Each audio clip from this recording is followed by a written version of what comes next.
Hi, Angelique and Father Jerome. Kamusta po? I'm very happy to be here. Yes. Kamusta, Father? Mano muna, mano. Yung pinag-usapan natin na makakaharap mo ang taong bayan, eto na. Okay. Parang invite- nakakita ako ng anghel eh. Dalawa. Wala ako prepared eh. Basta galing lang sa puso. Alam niyo naman, unang-una hindi ako trapo. Gusto ko gumawa ng bagong politiko.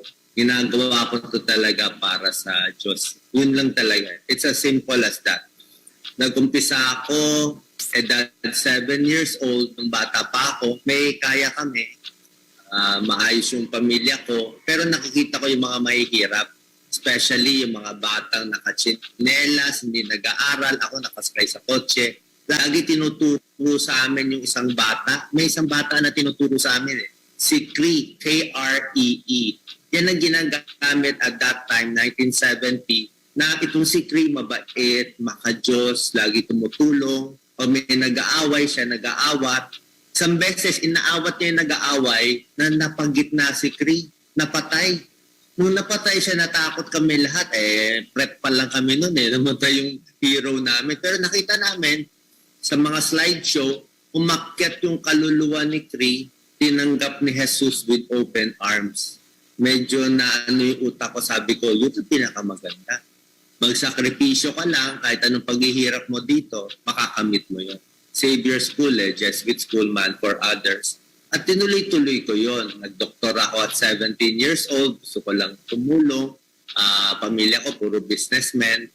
Pero sa nais kong tumulong, actually at 17 years old, pinasulat kami sa time capsule na ano gusto mo mangyari in 25 years. Yung classmate ko, sinulat gusto niya maging tennis player. Ako na champion. Ako sabi ko, gusto ko tumulong sa libo-libong tao in 25 years. Nung sabi ng teacher, pass your paper, tapos sinulat ko, in-erase ko, sabi ko, million. Baka maka-million matulungan ko. Yung ganong desire in your heart to help so much, it will only lead you to depression. It will lead you to depression. Maganda grades ko, pero hindi ko maabot yung pangarap ko hanggang nag-away na kami ng magulang ko. Naghiwalay kami ng magulang ko for 10 years. Nag-run away pa nga ako. So, muntik ako ni matapos sa college. I finished UP Diliman in 7 years maximum. Pagdating ko sa med school, ganun din. Gulo din yung buhay ko. At second year med school, muntik ako di makatapos. I had panic attack, major depression. I had panic attack, major depression. Mabuti nakita ko nung psychiatrist na ginamot ako for 10-15 years. Magaling ako, matalino ako, pero hindi ko ma-accomplish yung gusto ko. Kasi at that time nawala yung faith ko. So, hindi ko alam trial pala yon. Then one day, I think this was 1996, chief resident na ako ng Manila Doctors Hospital. Malapit na ako maging cardiologist noon. Nagkaroon ako ng very stressful, very panic attack. Napauwi ako na halos mababangga na ako. Nandito ako sa may EDSA Tapos at that time, bago ako mabangga, siyempre bago ka magbangga, doon ako first time nagdasal. Sabi ko, in your life, you only pray 3 times. When you really pray. Sabi ko, Lord, kung may Diyos man, tulungan mo ako. Huwag mo lang ako ipahiya ngayon. Diba? Nung nagdadrive ako, a few seconds, parang kinilabutan ako, may isang bus na nag-cut sa harap ko Bus siya, kulay green, walang tao, ang bagal-bagal. Pagtingin ko sa baba, nakasulat, God loves you. Nung nakita ko yung kinilabutan ako, sabi ko, may nagsasabi sa akin, hindi niwala ka na. Huwag ka nang matigas sa ulo. Ayan, narinig niyo na yon. So, umpisa sa depression, anxiety, maya-maya po, ano sabi niya dyan? May nakita daw siya, no? Inulit na niya yung depression, anxiety, panic attack daw siya. May nakita daw siyang sasakyan, God's loves you, at may bumubulong na. And from that time on, umuwi ako na umiiyak ako kay Doc Lisa. Sabi ko, Jesus save me today, Jesus save me today. And nag-Couples for Christ ako for several years. Every week, may meeting. I read the whole Bible in 3 years. Isa lang, God loves you. In so many stories, God loves you. Abutin mo lang yon. At mula noon, lahat ng gawin ko, parang sinuswerte ako. Nag-writing ako, nag-TV ako, nagsalamat doon ako sa ABS-CBN for 10 years for free. Hanggang automatic, dati 0 ako followers, depressed ako, suicidal ngayon. Depressed ako, suicidal ngayon. God gave me 16 million followers. 2015, may lumapit sa akin na pastor. 2015, may lumapit sa akin na pastor. Parang prophetic pastor siya, pastor. Nakikita ko, papasok ka sa gobyerno at pag pumasok ka doon, maraming tao wearing white will follow you. Susunod sila sa iyo. Pero kailangan ikaw papasok muna sa pintuan. Papasok yung mga malilinis na nakaputi. I think mga politiko yung mga bago. Pagpapasok ka dyan. Bahala na, mapahiya anong mangyari. And noong 2019, tumakbo ako. Sabi nila natalo. Ano natalo? Almost 8 million nakuha ko pa na boto. I'm number 18. Awareness ko, umakyat ng ilan ba? Ng 35%. Diba? So, I think in many ways panalo siya, nakilala tayo ng tao and na-set up yung parang ngayon. Ang kakaiba ko sa ibang politiko, simple lang dalawa, hindi ako tumatanggap ng campaign funds kahit kanino. Hindi ko sinasabi masama pero I'm sure almost all politicians from high, even barangay captain, tatanggap. Lalo masama tumanggap. Pero ako ayoko Talagang feeling ko kasi talaga may tali. Nung 2019 gusto ko tumanggap Ba't naman ako hindi tatanggap? Pero nakita ko kausap yung mga bilyonaryo. Mayaman din naman kami. Alam ko utak ng mga milyonaryo. Nakita ko tataliin ka Yan ang hawak ng mga businessmen sa politiko. Yung pera nila, imbis na ibigay sa CSR, sa may hirap, ibabayad sa politiko para safe sila. Diba? Tapos yung corruption pa sa BIR, may lagay sila. Kaya wala tayong Warren Buffett, wala tayong Bill Gates. Ang pera nila every election Kaya ako, wala. Nakita ko ang gandang benefit. I can decide fairly on the church, on whatever you want, divorce, West Philippine Sea, mining.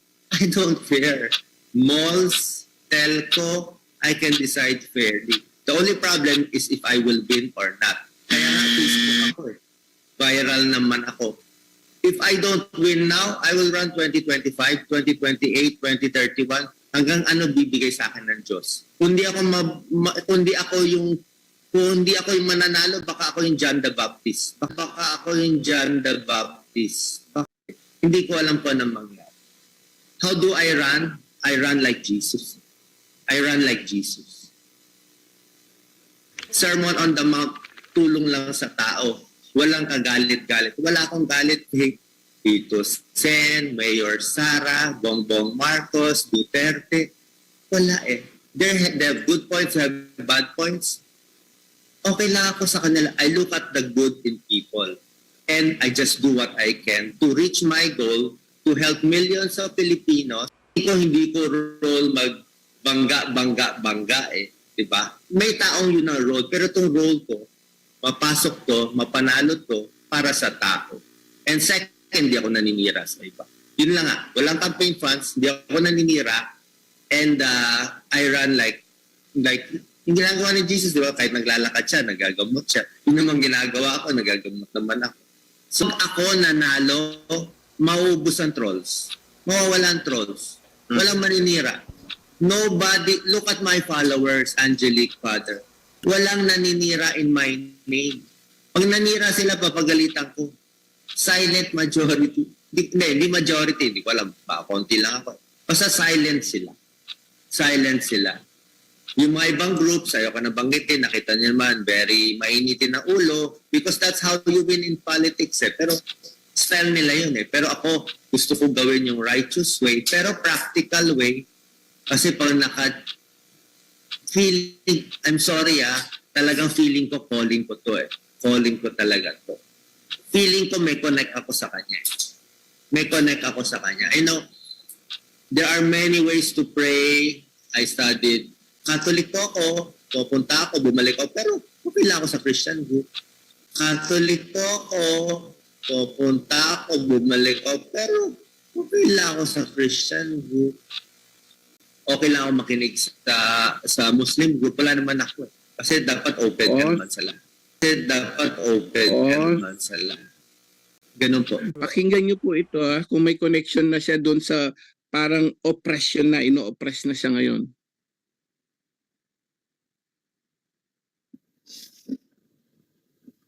I need 2 to 3 months before they say if I will live or I will die. I was close to death 2, 3, 4, 5 times. I was having visions of war already. Anyway, ako, pagat ko dila ako, mas mali siguro sinabi mo, Dok. Anyway, I'm dying. I don't care anymore. I don't care. I will tell you the truth. Politicians are corrupt in the Philippines. Sorry po kaibigan ko kayo lahat. Pasensya na po. Nagkaka-vision ako kagabi. I asked my doctor, every night I dream there is a black hand trying to attack me. You can say I am crazy, okay lang. Ano yung binas na ako ng binas? Sumaba sobrang loob ko. Filipinos should be more caring, more honest. That's why we have all these hardships. Filipinos love and cherish each other. Pray to the Blessed Virgin Mary. Pray to Padre Pio. May isang basher nagsabi sa akin, Doc Willie, even if you run 10 times again and again, you will lose again and again and again. What did I do to you? Why do you hate me so much? What did I do? I never attacked Duterte. I never attacked PBM. I never attacked Levi. I never attacked Pico. I am nice to them. I interviewed them. Is the politics just a game? What is happening to me? I will tell you what is happening. In the past few days, parang marami ako napapanaginipan kasi. I saw my mom who is died. My mom died. Nandun siya. Tinukuha na niya ako eh. All my 60 years old, I serve Filipino people. Salamat Bro Angel. So narinig ko kanina kay Dr. Willie Ong na Katoliko siya pero okay lang daw sa kanya na mag-attend sa iba't ibang Christian. So iyon ang tinatawag na indifferentism, no? Kung tignan natin ikalawang Juan 1:11, bawal nga tatanggap ng ibang pananampalataya. Napaka-istrikto ang mga apostolis. So, yung sinabi niya na parang may hatred siya, lalo na sa pag-iwan niya sa kaniyang mga magulang.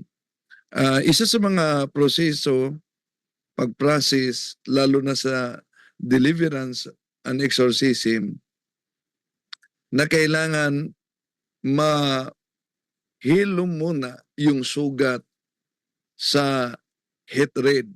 Tandaan natin, San Mateo Kapitulo 6:12, ang turo ng ating Panginoong Hesus, forgive us our trespasses as we forgive those who trespass against us. So di mapatawad ang ating kasalanan kung hindi tayo makapagpatawad din sa nagkasala sa atin. Kaya malinaw ang Mateo Kapitulo 6:12, forgive us our trespasses as we forgive those who trespass against us. So kailangan talaga na may healing na maganap una sa relasyon sa pamilya. At dahil siya ay doktor, lalo na nasa Chinese community sila, dapat din matingnan kung una si Dr. Willie Ong hindi ba kaanib sa Freemasonry. Dahil karamihan sa mga doctors kasi, kung ang babae pwedeng aanib sa tinatawag na Job's daughter o kaya ay Eastern Star. So dapat tingnan, di ba siya miyembro o ang kanyang mga ninuno, di ba miyembro sa ipinagbabawal na organisasyon na hindi lang basta-bastang organisasyon kundi religion talaga itong Freemasonry, no? Dapat tingnan din 'yan. At kung sakali na si Dr. Lisa miyembro ng miyembro ng Job's Daughter o Eastern Star o kaya si Dr. Willie Ong miyembro ng Freemasonry, willing ba siya na mag-renounce? Iyon ang kailangan. Dahil kung ano ang degree niya, bawat degree, from degree first level hanggang sa kasulukuyan, kailangan talaga yung i-renounce. With practicing Catholics as witnesses. Maliban na ikumpisal niya, kailangan i-renounce pa. Pero kung di man siya miyembro, kung may mga ninuno man siya na miyembro sa Freemasonry, may prayer din na renouncement sa mga anak o apo na ang kanilang mga magulang o kaya kanilang mga ninuno ay kaanib sa Freemasonry. So nakita natin na batay sa kaniyang pahayag, yung sa interview ng Veritas, ay nagsimula talaga sa ordinary attack. Bakit yung ordinary? Merong Depression. doubt. No? Depression muna yata. May doubt siya na sa pananampalataya. No? Meron ng enticement, provocation, dahil umalis siya sa kanila. No? Pwedeng pumasok na din ang ordinary accusation. Pero batay sa kanyang pahayag na may makita, meron ng bumubulong sa kanya, nag-level up na from ordinary to extraordinary. No? So, yung kalagayan na may sakit, opresyon yan. At pag may makita na at may bumubulong from opresyon, nasa highest na siya. Dan opresyon. Yun ang tinatawag na obsession. Yun. No? Obsession. So, di lang dapat talaga i-process. No? Ilan na kayang taon na hindi nakapagkumpisal? Kumpisal, yes. At sa kanyang pagkumpisal, meron bang mga linggo na hindi nakasimba? Dahil una, may mga kapatid kasi tayo na okay naman kahit di nagsimba. Basta mabuting tao ako, marami akong natulungan na mga mahihirap. Pero tandaan natin, our good works can be meritorious only in the eyes of God if we are in the state of grace. Anong sabi sa banal na kasulatan? Lalo na sa unang Korinto kapitulo 3 versikulo 3. Napakalinaw sabi ni San Pablo, kahit ipamigay ko ang lahat kong, kahit ipamigay, umano niya, ang lahat na tinatangkilik upang mapakain ang mga mahihirap. Kahit ipamigay pa umano niya ang kaniyang katawan para sunugin. Imagine, martyrdom yan ha. Inaalay ang katawan para sunugin. Kung wala akong pag-ibig, wala akong pakinabang. So kailangan talaga yung pag-ibig. Ano yung pag-ibig? Yung state of grace na palatandaan na tayo'y nanatili sa Diyos. San Juan 15:7. Kung kayo ay mananatili sa akin at ang aking mga salita ay nananatili sa inyo, hingin ninyo ang anumang inyong ibigin at ito ay mangyayari sa inyo. 8, sabi pa ni Panginoong Hesukristo sa ganito, maluluwalhati ang aking Ama na kayo ay magbunga ng sagana at kayo ay magiging mga alagad ko. So kailangan mananatili tayo sa kanyang pag-ibig. Ibig sabihin, sa state of grace. No? Para may kabuluhan yung mga mabuti nating mga ginagawa. Dahil, sabi ni San Pablo, ulitin ko, unang Korinto 13, kahit pauna mano ipamigay natin at pinakain natin ang mga mahirap. Kung wala tayong pag-ibig, wala tayong state of grace, wala umanong pakinabang yan. So, sa kaso ni Dr.